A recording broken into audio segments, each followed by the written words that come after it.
Hello, friends, and welcome back to Stories About Entitled People. The management at that place was stupid to have the store set up like that. They pretty much deserved to get ripped off. But you handled it like a rock star, OP. I'm glad you're out of there. But before we begin, best way to support our channel is to leave comments, like, and subscribe with the turned-on bell so you don't miss the new video every single day. He liked his stolen watch so much, he came back to buy one. I used to work as assistant store manager at a retailer of primarily watches and leather goods. At the particular location where I worked, we had 3 points of entry and never much staff working. 2 to 5 depending on the time of day and the day of the week. The floor plan was set up so that even if you were trying really hard, while also not helping any customers, you could barely see 2 entrances at once. Additionally, we only kept about 20% of our display product under glass, had no security guard, and our watches were in all the $500 to $2,000 range. It was an LP nightmare, and uniformed officers and detectives got pretty used to visiting us at least monthly, if not weekly during busy shopping seasons, to take down theft reports and to follow up on them. It was stressful, tedious, and probably the worst part of the job. One busy summer weekend day, when I was the only manager on duty, we noticed 2 watches were missing from their displays, so I had to step off the floor to review our security camera footage. We had something like 10 different cameras, and throughout my tenure at this retailer, I'd gotten extremely proficient at snipping footage and capturing stills from our security cameras to provide to our LP team and the police department. So while reviewing the footage, I found some great angles of the culprit concealing watches and a pretty good shot of his face from when he entered the store. Needless to say, I knew what the guy looked like. We informed the other retail location in our area that we'd been hit, only to find out the guy had gone straight there, and in the short amount of time it took us to figure out the watches were missing and review the footage, he'd already returned one of the watches for store credit. Bold. Cut to about a month later, I'm the only manager working again, and guess who enters the store? The shoplifter. He's returned to the scene of the crime, and guess what? He's brought his fiancée. And guess what else? He's wearing the watch he stole and wants to use his store credit to buy another watch as a gift for his business associate. Knowing that the best deterrent to shoplifting is excellent customer service, this is something I learned in luxury retail that's worked pretty well in my experience, since you can keep an eye on things while also not being the jerk whose behavior is blatantly accusatory. I started helping the guy as he and his fiancée shopped, while also whispering to all my associates that we needed to watch him because he'd stolen from us before. He shops with us for about an hour, playing up how excited he is about his watch and about getting one for his associate, but folks, he had no clue who he was up against. 5 years of improv training, anyone? On the sales floor, I'm all smiles, trying on watches with him and his fiancée, but in the couple of moments I get to walk away and hand them off to my associate, I'm able to sneak off into the office and call the police and to confirm from my footage that this is 100% our guy. By the end of the interaction, I'm in the cash wrap with my associate who's gift wrapping the new watch, and our thief kind of corners us to see what we're up to. We can feel him getting progressively more antsy, which is reasonable, since we're taking our sweet time finishing the transaction as we await the cops. We assure him our system is just slow, and he sees my associate clearly trying to perfect the gift's bow. After we finish the transaction and handed him his ill-gotten wares, we watch as he hurries his comfortably seated fiancée out of her chair so they can get the hell out of Dodge. They exit, and we see him through our window fumbling with his phone to reactivate the app-based ride-sharing moped they were using to travel.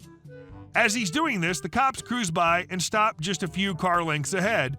They get out of their car, and as they approach our door, I look at them with eyes wide, frantically pointing out our thief.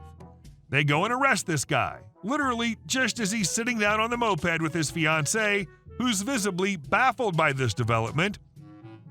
After all was said and done, the detectives come and commend me on doing their job for them.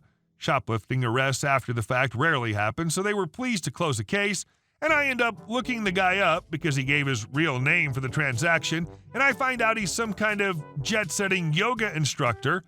I did see his yoga instructor bio, who travels the world and literally has Instagram posts of him wearing his stolen watch.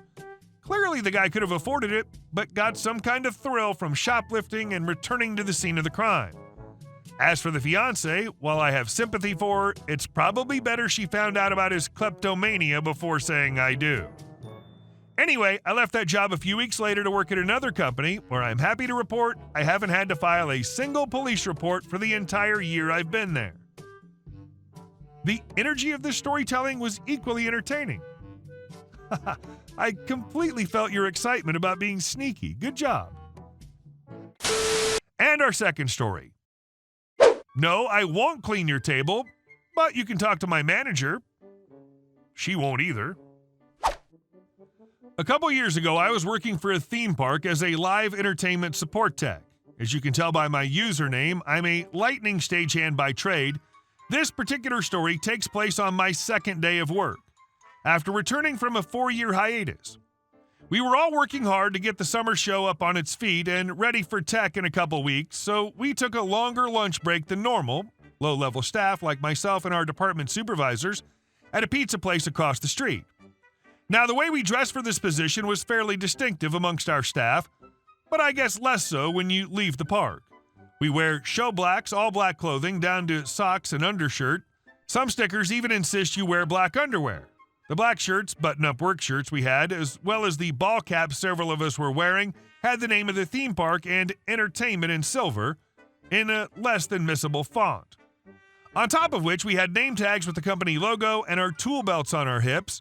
The pizza place, however, had shorter sleeves, black polos for managers or t-shirts. Though a similar black theme, they were not at all alike. Anyway, sorry for the long setup, but it's important you know how unbelievable this situation was. So I'm making my way through the buffet, grabbing pizza and some salad when I hear it. The impatient shriek of, "Excuse me." I'm focused on my lunch as we're still on a time crunch after all. Naturally, I assumed this woman just wanted me to step aside, so I politely moved. I heard a distinctive huff and then felt a not too gentle tap on my shoulder. I turned around confused. Finally, I've managed to get someone's attention. All these tables are filthy, and I want you to clean one for me. I blinked for a moment, about to utter the words you all expect.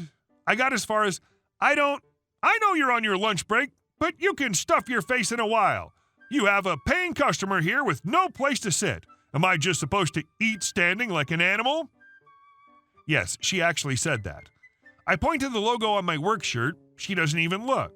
But nonetheless, I say, "Sorry, I can't clean your table for you. There's always someone at the register. Maybe they can..." "You're right here, right now. Why should I have to wait for someone else to do your job?" At this point, I just sigh and begin to walk off. Karen shrieks, "I want to talk to your manager." As it so happens, guess who is sitting at the table with our staff? Suddenly, I get an idea. I flag my manager over. M. "Hey, OP, what's going on?" Me. "This woman said she wanted to speak to my manager." M. "Why would..." K. "This lazy sack of crap isn't doing her job. I want you to tell her to clean me a table, now." M. OP doesn't work for the pizza place. Neither do I. K. "What the F is wrong with people these days? No one ever gives good service anymore." My manager, seeing just what I'd been putting up with, went off on Karen. She didn't yell and was very controlled to the point it was scary. I wish I could remember exactly what she said, but I'd wandered out of earshot after she told me to take my food and sit down. All I know is Karen finally seemed to get the message. Here's the best part. I don't know exactly why, but Karen left without ever eating a single slice of pizza she paid for. My manager ended up giving me some cash to cover my lunch after all the crap. So thanks, Karen, I guess. And our next story. Airplane Karen.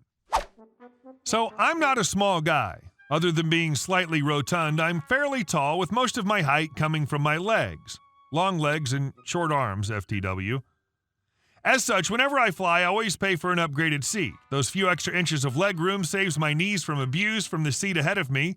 One flight, a few years back, I'd managed to score an emergency exit row seat.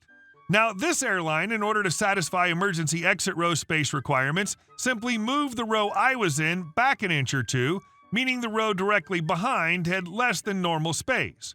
Important detail. Also, given my rotundness, I always get an aisle seat. I would take an aisle seat that had normal leg room over a middle seat that didn't. So I board the flight and get settled for the 6-hour-long domestic flight. I occupy myself watching the absolute cluster F of other people boarding. Does it really take that long to stow your crap and get in your seat? When I feel a tap on my shoulder. Sitting next to me is a mid-20s Karen. Karen asks me, "Would you mind switching seats with my boyfriend so we can sit together?" Now, I'm not a huge a-hole most of the time, so I ask where the boyfriend is sitting. Turns out he has the middle seat in the row behind us. Remember, it has less space than normal. I politely explained to Karen that there's no way I can deal with being in a middle seat for 6 hours after I explicitly paid for my upgraded seat. She proceeds to spend the next 20 minutes, all before we finally take off, trying to subtly guilt me into switching. She starts huffing and whining, turns around every few minutes to her boyfriend and cries, "This is going to be the worst flight ever." Luckily, I'm immune to guilt. I know that all this was just an act, as the moment we took off and I could focus on my tablet and she realized I wasn't paying her a lick of attention, she was immediately fine. The old adage of lack of planning on your part does not constitute an emergency on mine. And our last story.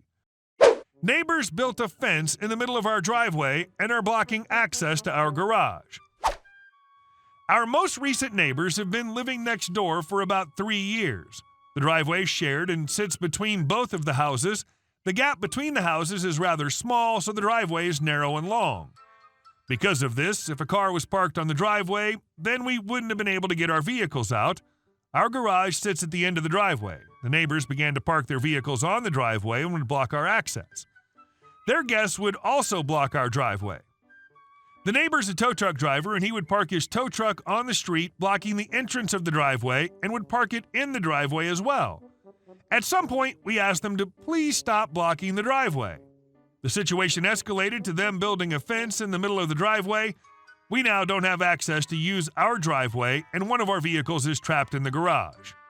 Edit. I called the local code enforcement office. A fence like this without notice is a problem. The neighbors didn't have permission to build the fence. They were obliged to remove the fence, but conflicts over parking still occur from time to time.